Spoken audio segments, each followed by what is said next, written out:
adult money with a, I would say, child level maturity. Yeah. And impulse is so dangerous. What's going on, YouTube? This is Tats, Tunes, and Toys.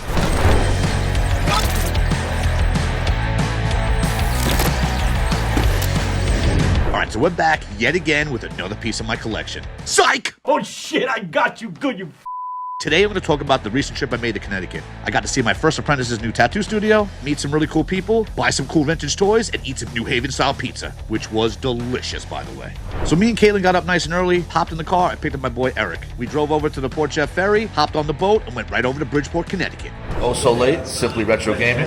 So a little cheers for a Connecticut toy hunt. Let's go. It's going to be a good day. I still think I'm more excited about the New Haven pizza than I am about toys, but we'll talk about that when we get to Connecticut. Now about to go over to Bridgeport. You'll see Morning Glory Tattoo and Rebecca BETTZ. Hold on, let me zoom in on this sick fucking Yoshi tat though that I did, bro. Oh yeah, look at that. I think he'll look flawless. All of them did. Bro, do you ever do bold tats though, bro? So with Rebecca being my very first apprentice, I gotta say I'm super proud of her. Her tattoo shop is awesome. She became a really well-rounded tattooer and is killing it right now in Bridgeport, Connecticut. So if you want to check out Rebecca's work, I'll put the link in the description below. So after we checked out Morning Glory Tattoo Studio, it was off to Manchester. Sing the Manchester United song. I don't even sing. Doesn't that hurt your eyes? So we took the hour trip from Black Rock to Manchester to go meet my boy Alex. He's known as the Doc Retro on Instagram and also the former host of the Nostalgic Junkies podcast. I checked out Alex's collection and man, this room was out of control. All right, so we're over here at Alex's Nostalgia Cave and it's amazing. Every spot you look at, there's something new to see. It's freaking incredible. I definitely underestimated this place, man. A lot of people Everyone like that. does, man. Everyone does. Right. This big Slimu figure right here, my wife picked it up for Valentine's Day. We started building up the whole line, and then... So that's where the collection started from. Yeah, and then just it blew up. That's how, yeah, apparently. But that's how it goes, though. And I mean, you know how it is. Like, you find one thing, you get passionate about one thing, and then you heard about an offshoot, and then you research it, you study it, and you learn more and more.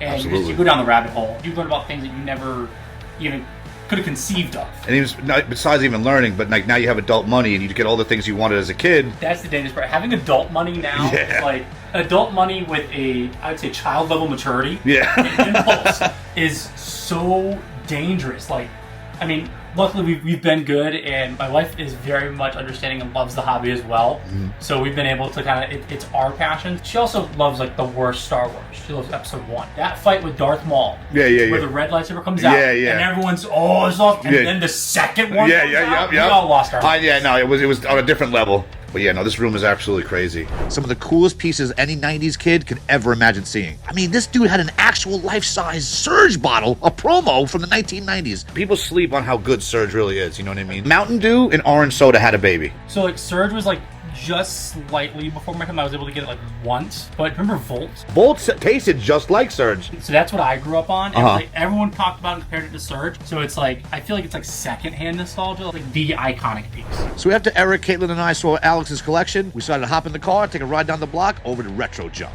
All right, so we made it to Retro Junk. About to go inside and check this place out. Look at this smiling Jack steroid using Jason from the Power Rangers. Look at that shit eating grin he's got going on. Power Rangers on steroids. Found one of the most coolest custom toys ever.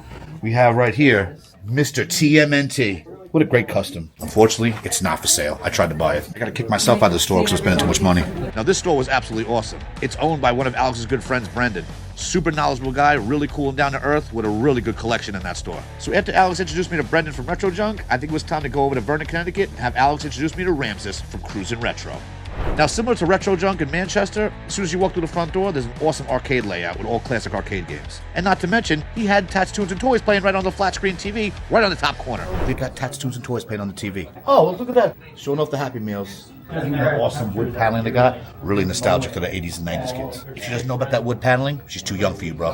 What is this? The Dick Tracy Crime Stoppers kit? You think I could fit into this jacket? Probably not. All right, so I know you guys have heard of unboxings, but I think it's time to do some unbaggings. I know that was a terrible joke, but guess what? We're doing it live. Do it live! I'll write it and we'll do it live! And thing sucks! All right, so in this bag, we got some stuff from Retro Junk in Manchester, Connecticut. And in this bag, CRUZN Retro in Vernon, Connecticut. So let's start off with the Retro Junk bag. First piece of the day I got was my man Rufio from the Hook movie from 1991. My main man Rufio. Costello Collects gets on me every time because I have a Hook collection. It was a good movie, Dave, don't lie. Now, as soon as you walk in to see the arcade, they also have an awesome display of VHS tapes. Then I had to get a piece for the VHS collection of a classic... Let's try that again.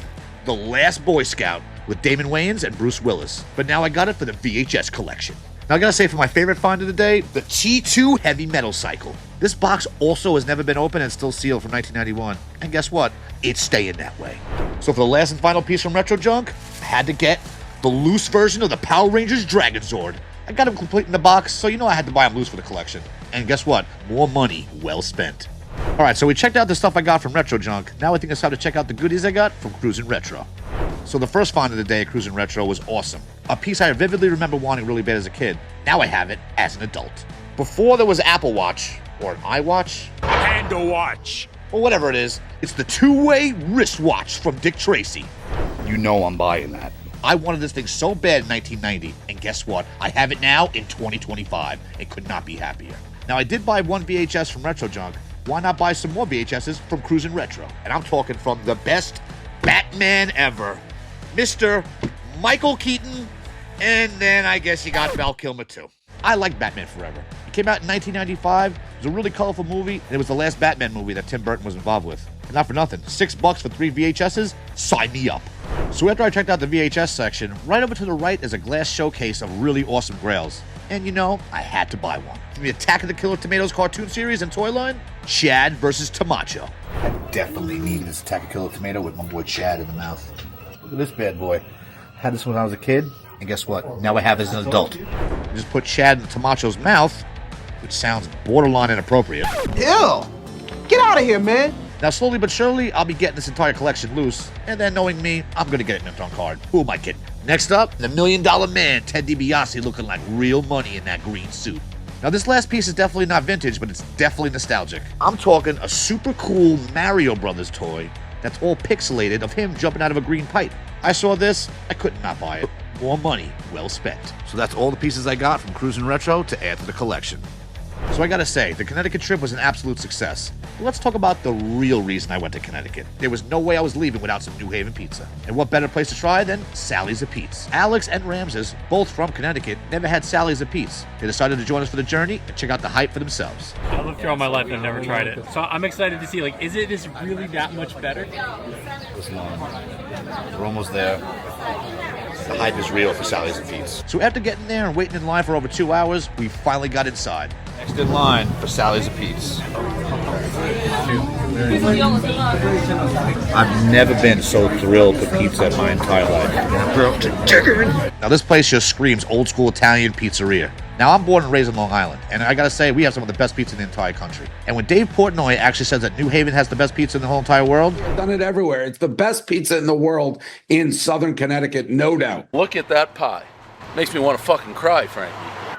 9-2. This is the leader in the clubhouse. This is it. I had to try it. 17 bites, everyone knows the rules. Let's go.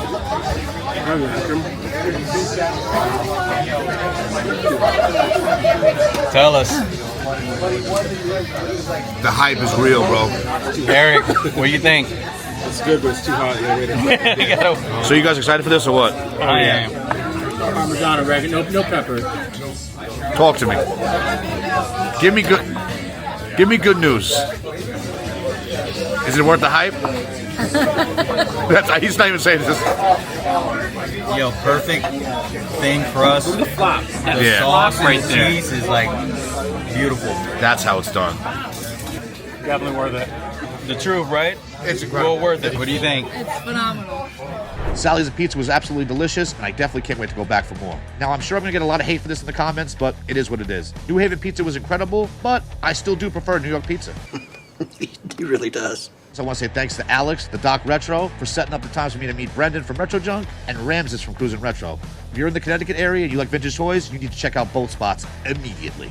Alright, so there you have it. The first time that Tats, Tunes, and Toys invades Connecticut. Remember, if you like this content, smash that subscribe button, throw us a like, drop us a comment, and we'll invade you on the next one.